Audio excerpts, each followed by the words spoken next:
ఖానాపూర్ ఏరియాలో డబల్ బెడ్రూమ్ల సమస్య. కుమరంభీం చౌరస్తాలో డబల్ బెడ్రూమ్లు దాదాపు 400 డబుల్ బెడ్రూములు, 418 డబల్ బెడ్రూములు టీఆర్ఎస్ ప్రభుత్వం హయాంలో కట్టడం అనేది జరిగింది.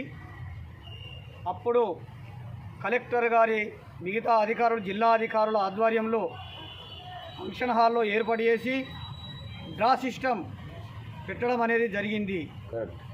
ఆ డ్రా సిస్టంలో నిజమైన అర్హులకు, పేదలకు మరి ఆ డ్రా చిట్టీలు అనేది వెళ్ళడం అనేది జరిగింది.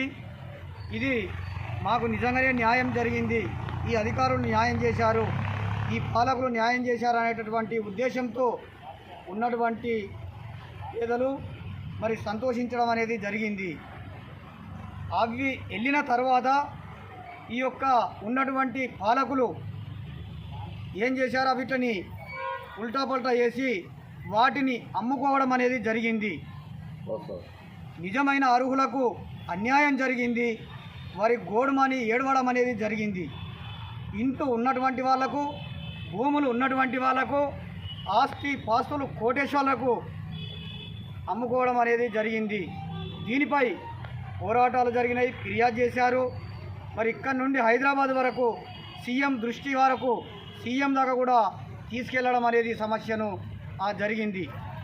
కానీ ఇక్కడికి కలెక్టర్ గారి ఆధ్వర్యంలో సర్వే చేయడం అనేది జరుగుతూ ఉంది.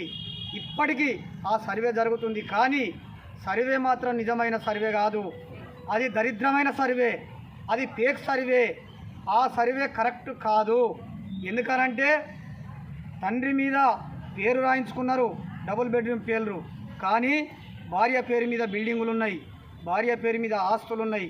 ఒకవేళ భార్య పేరుంటే భర్త పేరు మీద ఆస్తులు ఉన్నాయి, పిల్లల పేర్ల మీద ఆస్తులు ఉన్నాయి. తండ్రి పేరు పక్కకు పెట్టి, తల్లి పేరు పక్కకు పెట్టి, కొడుకు పేరు, బిడ్డ పేరు రాయించుకున్నారు. మీకు అసలు సర్వే తెలియదా? మీరు అధికారులు కాదా? మీకు సర్వే దొరకదా అని అడుగుతున్నాం. ఏ సర్వే చేస్తున్నారు మీరు? ఎవరి కోసం చేస్తున్నారు? ప్రజల కోసం కాదా? మీకు నిజమైన సర్వే అంటే మేము లిస్టులు ఇవ్వాలన్నా, అంటే మేము పేర్లు ఇవ్వాలన్నా, మీకు వాళ్ళు మేము కొట్లాడాలన్నా? మీరు ఒక ఆఫీసర్లు అయినప్పుడు ప్రజాప్రతినిధులు అంటే తప్పు చేసిండ్రు, మీరు ఆఫీసర్లు కూడా తప్పు చేస్తారా? సర్వే నాది మీది, మీరు వచ్చిండ్రు అక్కడికి, కుటుంబం మొత్తం కుటుంబ సర్వే చేయండి, అందరి ఆధార్ కార్డులు తీసుకోండి, అక్కడ కొడుకుది, బిడ్డది, అలా రేషన్ కార్డులు ఎంతమంది పేర్లు ఉన్నాయో వాళ్ళందరినీ తీసుకొని నిజమైన సర్వే చేయండి, ఖచ్చితంగా బయటపడతారు. ఎందుకు దొరకరు అంటే ఉగ్రవాదులు వచ్చినా మీకు సర్వేలో దొరకరా? అక్కడ పాకిస్తాన్ వాడు వచ్చి ఉన్నా మీకు సర్వేలో దొరుకుతలేరా?